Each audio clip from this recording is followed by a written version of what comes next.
Vietnam's government debt as of 2021. According to data from the Ministry of Finance, Vietnam had $46.5 billion in external debt and $95.6 billion in domestic debt, totaling around $141 billion in outstanding debt for that year, a substantial sum. Much of Vietnam's bilateral external debt comes from Japan, which holds over $13 billion in loans to the country. South Korea and France follow, with $1.38 billion and $1.3 billion respectively. Among bilateral creditors, the World Bank is the largest lender, with $16 billion, trailed by the Asian Development Bank at $8.1 billion. This breakdown provides insight into the sources and scale of Vietnam's crucial role in the economy. Their financial stability has a direct impact on the country's overall economic health.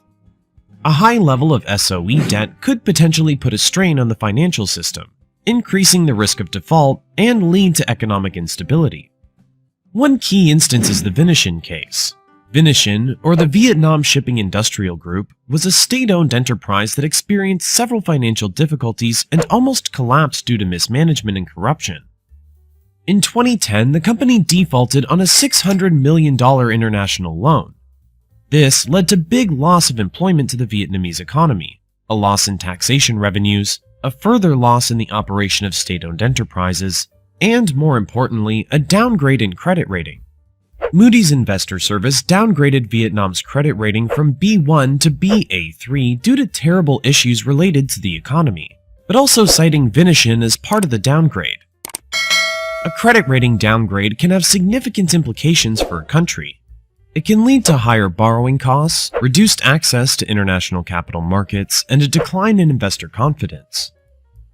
It's important to consider not just the amount of debt a country has, but also its ability to repay that debt. Can Vietnam repay its debts effectively? From a domestic perspective, Vietnam holds about $95.4 billion in debt.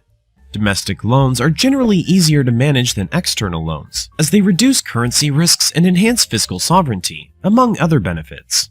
Some economists even argue that countries can print money to pay domestic debts.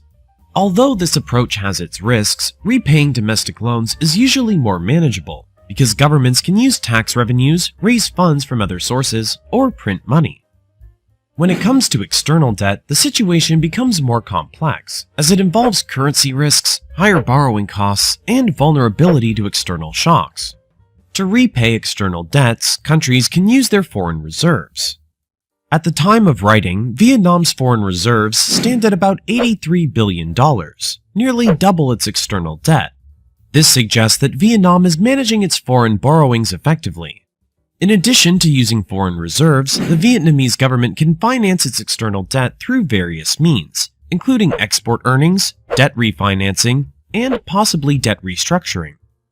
Now, it's worth exploring the reasons behind the government's limited use of debt in promoting economic growth.